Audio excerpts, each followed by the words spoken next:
Trilhas da Democracia de hoje recebe a deputada federal pelo PSOL do Rio Grande do Sul, Fernanda Melchiona, que é integrante da Comissão de Meio Ambiente da Câmara dos Deputados e que se encontra no Recife para participar do Ocupa Política. Fernanda, você faz parte da articulação da greve pelo clima, greve mundial pelo clima, que acontecerá no próximo dia 20 de setembro. O que diferencia as reivindicações em torno da greve pelo clima, greve mundial pelo clima, das teses do desenvolvimento sustentável? Bom, é um prazer estar aqui com vocês, Marcos. Eu quero agradecer o convite das Trilhas da Democracia e dizer que nós estamos ajudando nesse processo de mobilização para que o Brasil entre nessa agenda internacional que já está bastante convocada em vários países, já teve passeatas em muitos lugares com relação à possibilidade real, não só a possibilidade, na verdade, a realidade do aquecimento global, né? Se o mundo seguir com essa lógica de um capitalismo, de uma lógica do lucro acima da natureza, do lucro acima da vida, de produção desenfreada, de emissão de gases poluentes. Um capitalismo predatório. Capitalismo predatório. E o que nós vamos ver é que até 2100 a temperatura média do planeta pode aumentar de 2 a 4 graus e que leva a várias barbáries do ponto de vista de extinção de espécies, 40% das espécies marinhas, a savanização de várias florestas, inclusive a amazônica, está nos riscos, o aumento de furacões e, sobretudo, o impacto nas populações mais vulneráveis, né? Populações ribeirinhas ou populações que serão afetadas mais brutalmente pelos impactos do aquecimento global. Então, infelizmente, é muito concreto. E o mundo, em vários países, já tem uma agenda de mobilizações bastante potente. O Brasil, infelizmente, teve manifestações grandes na semana passada, o que é bom, né, a existência das manifestações, mas sobre uma questão muito grave, que é o aumento absurdo das queimadas sob o governo Bolsonaro, né? Aumentou 8% as queimadas, literalmente a Amazônia está queimando, né? E não é um raio num céu azul. Veja, tem muita gente que pode dizer, porque o governo foi negligente. O governo é diretamente responsável. As medidas do governo Bolsonaro e do ministro anti-meio ambiente, que tem que sair imediatamente do cargo, são no sentido de estimular, soltar os pitbulls e aqueles que há muito tempo querem devastar e desmatar a nossa floresta amazônica. O governo estimulou. Os relatos que são feitos sobre o que está acontecendo em Altamira, no Pará e em Rondônia são relatos de selvageria, né? Garimpeiros, grileiros, barbárie sobre as terras indígenas e ameaça aos indígenas nas suas terras. O Dia do Fogo, Marcos, foi programado 3 dias antes, chegou a sair num jornal de circulação numa cidade do interior. A Força Nacional de Segurança foi avisada, mas não fez nada. Estava preocupada em botar seu contingente para reprimir as manifestações das mulheres camponesas que teve em Brasília, a primeira marcha das mulheres indígenas. Aí o Moro, né, e o Ministério da Justiça coloca toda a Força Nacional de Segurança para tentar reprimir movimentos sociais. Quando foram alertados do risco de um Dia do Fogo, que de fato aconteceu no 10 de agosto, não fizeram nada. E o que aconteceu? Aumentou enormemente, né, os focos de incêndio. Veja, e não é mesmo um raio no céu azul, eu sou da Comissão de Meio Ambiente, desde o início do ano a gente está denunciando. Dos 9 estados da Amazônia Legal, 7 estavam sem superintendente do IBAMA. O governo cortou mais da metade das verbas do controle de incêndios. Acabou com a fiscalização. Quando se pegou uma carga de madeira ilegal, que são esses mesmos que desmatam, que vão lá na floresta e cortam, etc., diz que não era para queimar a carga. Ele sinaliza para essa base dos garimpeiros permanentemente. Ou seja, ele liberou as porteiras das forças do atraso. E os danos são irreparáveis. Na verdade, são incalculáveis, mas, pelo que a gente está lendo de vários cientistas, o que pode acontecer no Brasil é que, se esse padrão de incêndio e de desmatamento seguir nos próximos 4 a 8 meses, segundo o professor Paulo Artaxo, da USP, os danos são reparáveis. Não tem 200, 300 anos que se possa, reparar. Isso é gravíssimo, seja pela biodiversidade, seja, né, pela questão dos indígenas nas florestas amazônicas, seja pela nossa questão do Brasil, seja pela questão mundial. A floresta amazônica não é o pulmão do mundo, é verdade. Muito tempo se achou que era o pulmão, na verdade são os oceanos. Mas a floresta amazônica é fundamental para o equilíbrio climático. Assim. Então, o que a gente está vendo são forças reacionárias anti-meio ambiente que podem e que, se seguirem nessa lógica, vão trazer danos irreparáveis para o futuro do planeta. Bom, Fernanda, eu queria voltar à pergunta inicial. Toda a estratégia do desenvolvimento sustentável, né, procurava apontar na direção de que era possível manter a vida das gerações futuras, elaborar um projeto de desenvolvimento comprometido com as gerações futuras, mas nos marcos do capitalismo. Me parece que há uma diferenciação daqueles que se reúnem em torno da greve pelo clima, greve mundial pelo clima, no sentido anticapitalista. Eu queria que você analisasse um pouco essas diferenças, né? É possível, quer dizer, o que acontece hoje no Brasil é lógico, a gente chega num extremo de selvageria, de barbárie por conta do governo Bolsonaro, uma conjuntura específica, né? Mas os ataques, os atentados ao meio ambiente, eles são permanentes, digamos, são crônicos. Se né? potencializou muito no governo do Bolsonaro, lógico. Potencializado pelo próprio discurso dele. Veja, Marcos, só um parênteses, a última coisa que eu queria falar do outro bloco. Em uma semana, que aumentou as queimadas em 80%, que o INPE registrou um aumento de 278% da Amazônia, o governo, que já tinha demitido o diretor do INPE, um cientista reconhecido no mundo inteiro por trazer a público dados que deveriam ser públicos, que são públicos, né?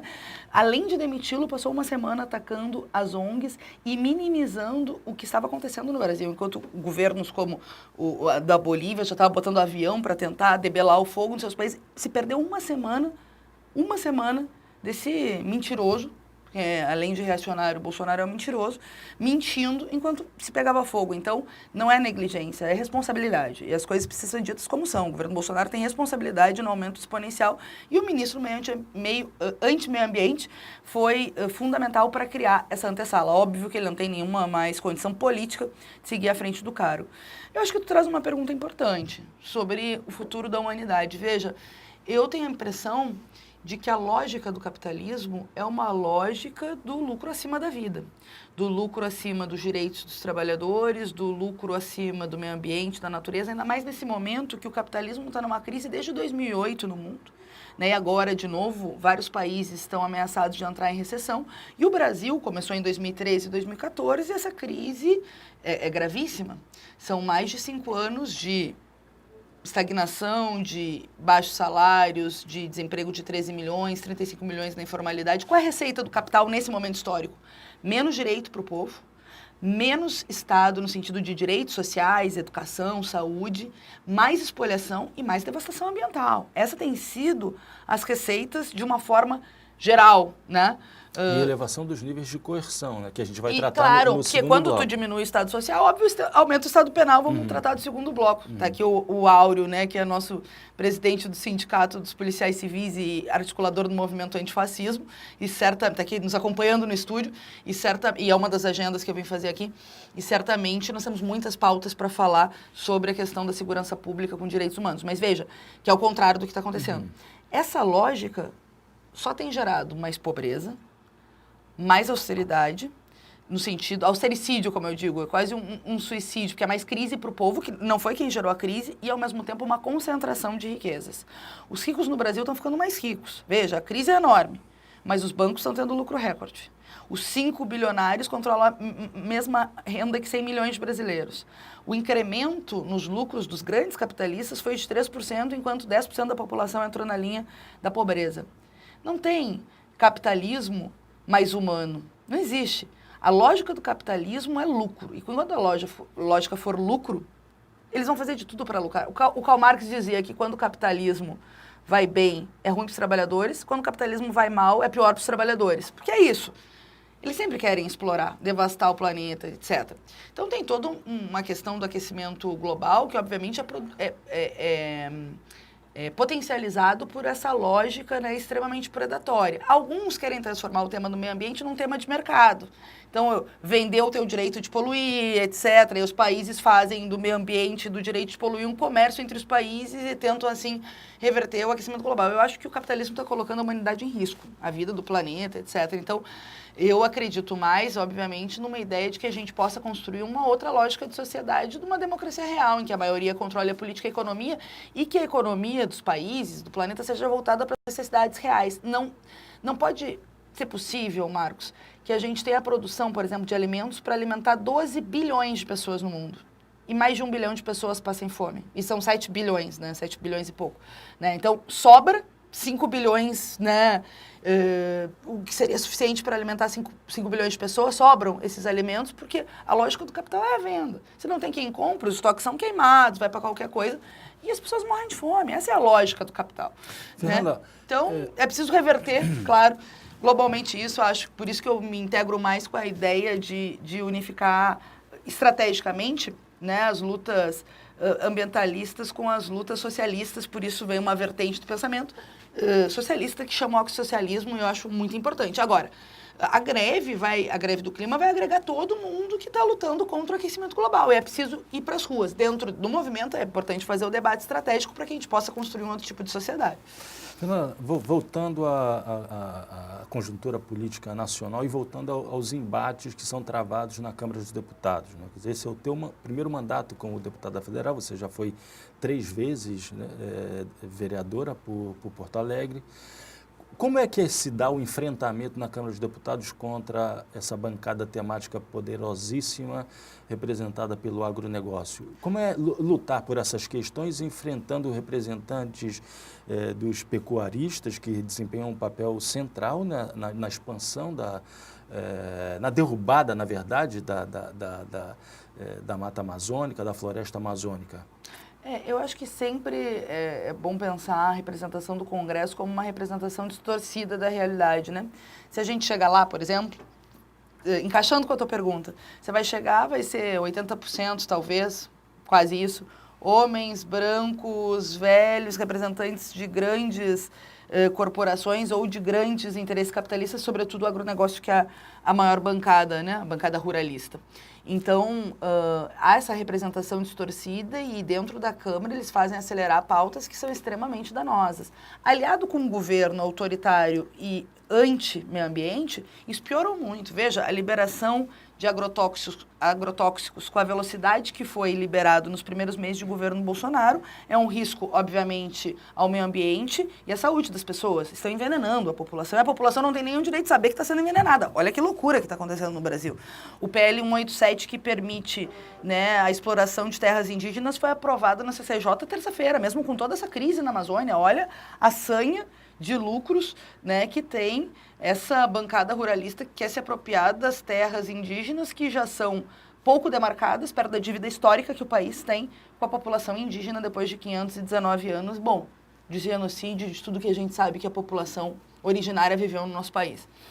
A pauta do Código Florestal, um dos primeiros projetos votados na Câmara foi a MP 867, que flexibilizava pontos já do Código Florestal, que já tinha coisas ruins, né? Mas sempre no sentido de anistiar, de que os predadores, que devastam o meio ambiente sejam anistiados das dívidas que têm. Então, veja, eles estão sempre tentando desmontar a legislação existente e criar ainda mais um cenário para avançar sobre os direitos da população. Por que eu comecei falando da representação distorcida? Porque não é a cara do povo brasileiro. Não só em relação a ruralistas ou não. Se a gente chegar a andar na rua aqui, né, em Pernambuco, a gente vai ver que a maioria da população é mulher, que a maioria da população é negra, que a maioria da população é trabalhadora. Não é essa a representação do Congresso. Então, obviamente, um Congresso com essa representação atende os interesses, majoritariamente, das elites econômicas e das elites políticas. Se a maioria não se mobiliza e não luta do lado de cá para fazer uma contra-agenda e fazer uma contra-ofensiva sobre o que está no Congresso e o que está na pauta do governo Bolsonaro, que consegue ainda ser pior, porque é a representação dos interesses econômicos da elite com violência, com repressão, com autoritarismo. Né? O Bolsonaro é o que eu chamo de velha política no sentido do sistema político brasileiro, que tem muito controle das elites econômicas, com os métodos de governos autoritários. Quem reivindica a ditadura, etc., tudo... Bom, eu faço uma brincadeira, eu estou me sentindo em casa, posso fazer. O governo envolve, claro, setores econômicos de uma agenda ultraliberal, de uma agenda anti-meio ambiente, mas também junta gente que parou antes da Revolução Francesa. Tem gente que é pré-iluminista no pensamento. É sério, gente.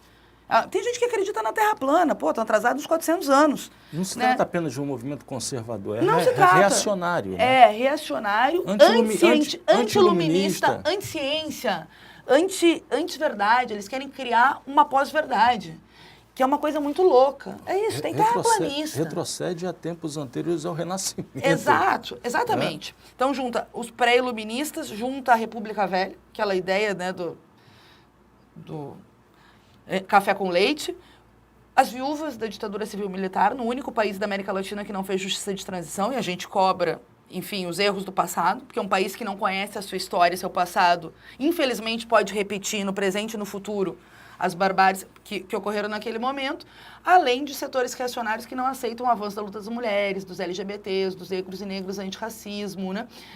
Então, enfim, que tem um discurso contrário à demarcação das de terras indígenas.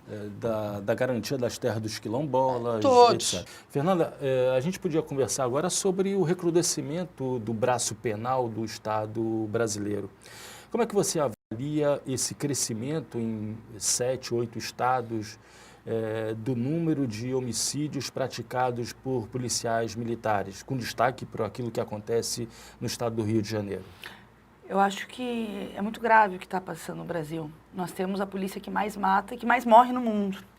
E essa parte da violência policial, da letalidade policial, obviamente também é incrementada, já era muito grande, aumentou exponencialmente em 7, 8 estados, sobretudo no Rio de Janeiro.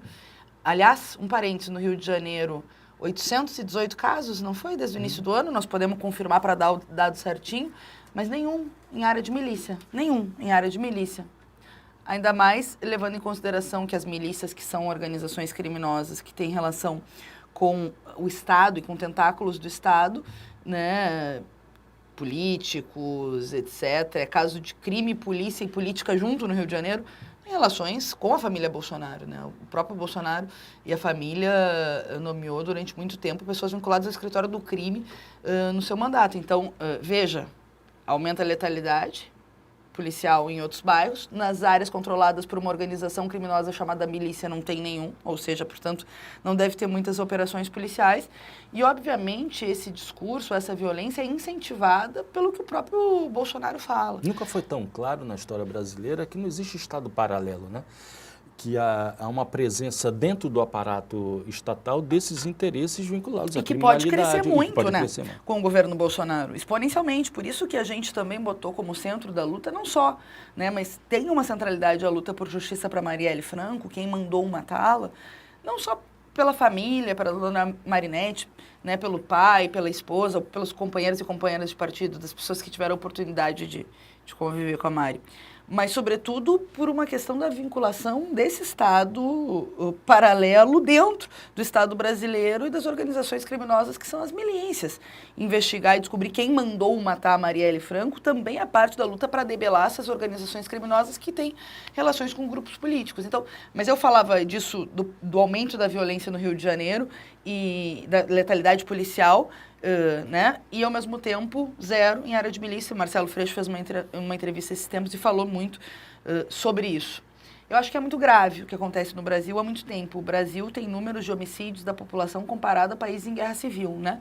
Mais 60 mil mortos em 2017, segundo o Atlas de Segurança. A maioria são jovens negros, né, das nossas periferias. Não é normal os índices que nós temos no nosso país. E o que a gente vê é que, infelizmente, um setor desesperado da população comprou gato por lebre na eleição presidencial, cansado da segurança e, na verdade, achando que o problema da segurança pública é os direitos humanos, que é o discurso mentiroso, demagógico e falacioso que a extrema-direita e o próprio Bolsonaro fazem. O problema da segurança pública é a ausência de direitos humanos. Exatamente a ausência de direitos humanos.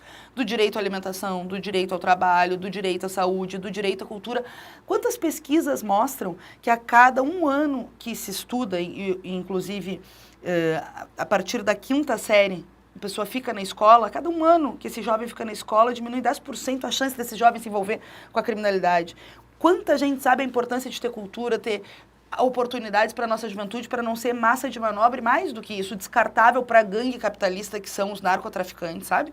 Então, assim, A ausência de direitos humanos faz aumentar a violência social. Essa política de encarceramento em massa que vem sendo executada no Brasil durante 20 anos não diminuiu a violência, aumentou a violência. Aumentou a violência. E que vem aumentou o controle das facções. E que vem vinculado ao discurso da guerra às drogas. Claro, né? Que é uma maior demagogia, né? Guerra às drogas, que na verdade só aumentou o consumo de drogas e alimentou um mercado bilionário e ilegal, sem controle, obviamente, estatal. Então, é preciso fazer debates estratégicos, como a questão da legalização da maconha, como parte de uma política de segurança pública, evidentemente. É preciso fazer um debate sobre as prioridades. É inadmissível que menos de 10% dos crimes contra a vida no Brasil, que aí são estupros, assassinatos, latrocínios, sejam de fato identificados, porque não é a lógica da segurança pública a investigação dos crimes contra a vida. Não é possível a gente ter uma estrutura de segurança pública que tenha 2 portas de entrada para o policial.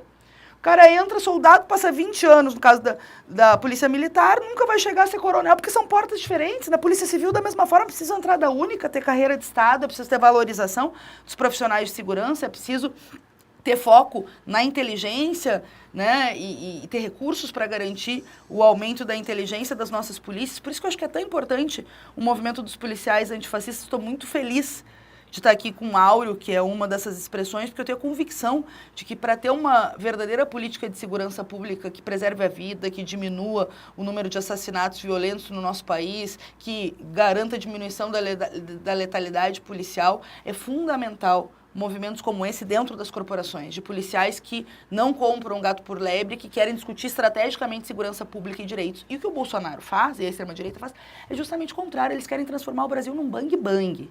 Bang-bang. Liberar arma para todo mundo, para qualquer briguinha de tráfico aqui, de trânsito, perdão, virar bang-bang, para aumentar os feminicídios. 50% das mulheres mortas por maridos e ex-maridos são mortas por arma de fogo. Quer aumentar mesmo a arma de fogo dentro de casa, para mais mulheres serem mortas? Para qualquer briga no boteco aqui da esquina virar um tiro, para ter mais acidente doméstico dentro de casa de criança que pega a arma do pai e infelizmente mata coleguinha, ou suicídio que tem aumentado. É preciso falar de suicídio, gente. Tendo mais ou menos arma de fogo em circulação, vai ter mais ou menos suicídio. É demagogia, é mentira, é bang-bang. Eles vão transformar o Brasil numa lógica que vai aumentar a violência. Tem pesquisas sérias. Eu acho que essa do Daniel Siqueira, eu não gosto de dar a fonte, mas que a cada 1% de aumento das armas de fogo em circulação no país, aumenta 2% os homicídios. Nós já estamos com esses dados absurdos de homicídio. É preciso reverter essa lógica. Claro que do governo Bolsonaro não vai vir isso, mas de movimentos como o movimento antifascismo dentro da polícia, dos movimentos sociais e da construção de um polo. Eu queria... Pronto, eu queria que a gente, então, agora nessa parte final do programa, a gente falasse um pouco sobre a reconstrução na sociedade civil, entre os partidos, né, das modalidades de oposição, de resistência a essa avalanche da barbárie bolsonarista que acomete o Brasil, não apenas desde a sua posse, mas, digamos, desde 2013, 2014. Né? Como é que você observa a movimentação da sociedade, na sociedade civil brasileira, e mais do que isso, as relações entre organizações da sociedade civil brasileira com organizações de outros países que também sofrem com algo parecido? Nossa, tem que me convidar para fazer um programa de 2 horas para a gente discutir junto isso, né? Mas, veja, eu acho que esse processo começa pelo teu final. O Bolsonaro ocupou um vazio na história, identificou um espaço vazio diante do aumento da crise econômica. O povo está muito cansado da crise econômica num país que já tem uma crise social brutal, como o Brasil, de desigualdade, né, de milhões de pessoas vivendo sem saneamento, de desemprego, enfim, potencializou uma situação muito difícil já no nosso país. Nós temos mais de 5 milhões de brasileiros que estão passando fome, 20 milhões que estão cozinhando com lenha porque não tem dinheiro para comprar gás. A coisa está muito feia no nosso país. Bom, ele viu esse espaço político pós-2014 de combinação de uma crise econômica profunda com uma crise de representatividade, que é um processo mundial. O capitalismo está em crise. E a lógica do capitalismo para recompor os seus lucros é massacrar mais os direitos da classe trabalhadora, da juventude, das mulheres, explorar mais o meio ambiente. A classe política, que tem no sistema político dominante uma lógica de manter os privilégios dos ricos e dos próprios políticos, políticos, também entrou em crise no sentido das pessoas não se sentirem mais representadas por ela. E também tem o balanço de uma esquerda que entrou nesse modus operandi e decidiu governar dessa forma de fazer política. Gerou um ceticismo. E assim, em todos os lugares do mundo, presta atenção, Marcos, todos os lugares que esse neofascismo apareceu, foi uma combinação de crise econômica, de crise de representatividade, de uma esquerda que se adaptou e uma esquerda radical que não foi suficiente de ocupar esse espaço, né? E uma extrema-direita que ocupou esse vazio, vendeu o gato por lebre. O Bolsonaro se vendeu como se utiliza do discurso da crise, da crise de ele segurança. Se vendeu como antissistema. Ele disse que ele não era... Claro que ele é o filho mais podre desse sistema político. Ele é o filho mais podre desse sistema, mas ele se vendeu como antissistema, como anticorrupção. Como o Trump fez nos Estados Unidos, a gente pode pegar vários exemplos internacionais, e ganhou um setor do povo. Está perdendo, porque a desaprovação dele está caindo. De fevereiro para cá aumentou de 19% para 53% o número de pessoas que desaprovam o seu governo. São pessoas do povo que compararam gato por lebre. E essas pessoas precisam fazer a experiência mais rápida com o governo e lutar junto com a gente. E chama atenção também, a desaprovação ao governo vem crescendo, mas a desaprovação ao presidente cresce ainda mais. Ou seja, existe um traço da personalidade dele que incomoda os brasileiros, né? É o governo mais mal avaliado em 8 meses em primeiro mandato. Veja, não é qualquer coisa. 93% das pessoas na última pesquisa dizem que concordam conosco na defesa do meio ambiente. Os jovens que fizeram o tsunami da educação em 15 de maio tiveram amplo apoio da população e precisa seguir a luta em defesa da educação, porque as universidades estão colapsando e é uma luta que pode ser de maioria no sentido da maioria do povo nos apoiar. Então, o governo está perdendo. Só que à medida que ele perde, ele faz mais base social, aprovação, mais política para uma extrema-direita que botou a cabeça para fora no Brasil, que quer fechar Supremo, quer fechar Congresso, quer perseguir movimentos sociais, que quer botar fogo na Amazônia, que são eles que querem matar, né? Isso, formar milícias para atacar movimentos sociais que lutam por reforma agrária, pelas terras indígenas. Então, é uma situação muito contraditória, mas vale a pena a gente ver como ela se formou também para ver os nossos desafios. É preciso fazer todas as unidades de ação necessárias. Todos que lutam contra o governo Bolsonaro, juntar as oposições, fazer luta, né, com todos que queiram fazer luta no sentido de ir para as ruas, defender direitos, isso é evidente, né? Mas, ao mesmo tempo, fazer esse balanço histórico, porque é da ausência ou da necessidade de impulsionar uma esquerda verdadeiramente anti-regime que também fica esse vazio. Sabe por que eu acho que o Bolsonaro ataca tanto o socialismo? Eu acho que ele ataca. Porque ele sabe que os socialistas são os únicos que podem ser coerentes na luta contra a corrupção, na luta antissistema, que pode aparecer como uma alternativa e um referente, né, de uma nova relação com o poder e com a tentativa de construir um poder popular. Então ele já ataca para tentar numa nova verdadeira forma de fazer política. É claro, preventivamente nos ataca. Então eu acho que é também a chave um pouco desses tempos políticos que nós estamos vivendo. Não é à toa que o Bernie Sanders é uma das expressões lá nos Estados Unidos. Durante muito tempo não se falava em socialismo nos Estados Unidos e agora se fala horrores. Os jovens se identificam mais com o socialismo, saiu uma pesquisa lá no ano passado, do que com o capitalismo, os jovens. Né? Tem a Alexandra Ocasio-Cortez, também está nascendo novas expressões de uma luta política, que é uma luta contra essa dominância do capital. Nós precisamos fazer isso no Brasil, e por isso eu estou construindo o PSOL, estou nessa luta há muito tempo, desde 2003, né, de construir uma esquerda radical com capilaridade, radical no sentido de cortar o mal pela raiz, né, de massas. E é preciso construir, né, uma alternativa de esquerda, o que não significa não fazer frentes, não fazer lutas em comum. Inclusive, tu me perguntava do debate eleitoral lá em Porto Alegre, nós estamos discutindo prévias assim, em todos os partidos que são desse campo de oposição ao Bolsonaro e de oposição ao nosso prefeito Marquesan, que é um horror, né? Tá destruindo a nossa cidade. Prévias para discutir quem encabeça a chapa, para quem é vice, mas para discutir sobretudo o programa. E para nós tem que ser um programa plebeu, contra a corrupção, de democracia real, de valorização de servidores públicos, de empoderamento da cidadania, de resgate da cidade. Nós estamos propondo isso, tomara que todos topem, a gente possa, porque é uma forma de fazer um processo de envolver a cidade. E não só os filiados dos partidos, aqueles que forem de movimentos sociais populares, que participem, que escolham no processo quem é o candidato, um movimento social por baixo na cidade para construir uma candidatura de fundo. Na Itália são feitas prévias pelos campos políticos, né? Existem prévias no campo da centro-direita e no campo da centro-esquerda. Na Argentina, as prévias representam uma espécie de primeiro turno adiantado, que seria uma espécie de alternativa à regra dos 2 turnos que acontece no Brasil. Como é que seriam essas prévias pensadas, refletidas E na no Argentina PSOL. foi uma derrota do macrismo, né? Sim. Foi importante o primeiro passo, que foi agora a eleição final de outubro. As prévias seriam prévias internas ao PSOL? Não, ou seriam prévias de todos os partidos. Nós estamos propondo para todos os partidos. Que todos façam e que seja além dos partidos com a cidade. A gente está... E a posição que nós estamos defendendo para que PT, PCdoB, PSB, PDT, todos os partidos que fazem oposição ao governo Bolsonaro e fazem oposição ao governo Marquesan possam compor movimentos sociais, partidos que não são legalizados, a UP que está em processo de legação, enfim, e também movimentos sociais, aberto para quem não é afiliado a nenhum partido participar, votar, escolher. A Frente Ampla fez um processo assim no Chile, que foi a primeira vez que se rompeu, né, a polarização entre a direita tradicional e a esquerda do regime, lá que foi a concertação, etc., e teve um terceiro campo de uma esquerda que mais combativa e fez 20% dos votos. Isso foi agora em 2017, fizeram abertos, assim, prévias, etc., discutidos com a cidade, voto cabeça de chapa, voto programa, vota, enfim, as pessoas votam, porque além de um processo de democracia, porque é uma oportunidade para a gente poder fazer um balanço também, discutir um bom programa, é um processo de envolver a cidade, é preciso envolver a cidade, envolver as pessoas, envolver a cidadania para construir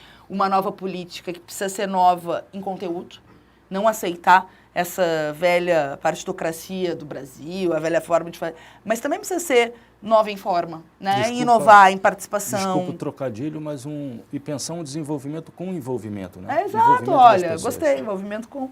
Nós temos que encerrar, né? Eu só quero dizer uma coisa, Marcos, eu não posso ir embora daqui sem dizer. Eu quero agradecer ao povo nordestino. Sem o povo nordestino, estou aqui em Pernambuco, não posso vir aqui e não dizer isso, tenho ido em todos os lugares do Nordeste que eu vou, eu falo. Graças ao povo nordestino e às mulheres brasileiras, nós tivemos segundo turno nessa eleição. Isso foi a expressão da resistência que vocês têm aqui, né? De tantas tradições de luta, etc. E as mulheres também que encabeçaram ele, não.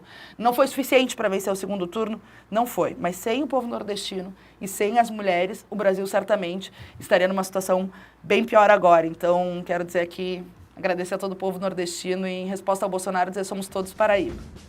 Fernanda, muito obrigado. E o Trios da Democracia volta na próxima terça-feira, às 9h30 da noite, com reapresentação aos domingos, às 7 horas da noite. Até lá.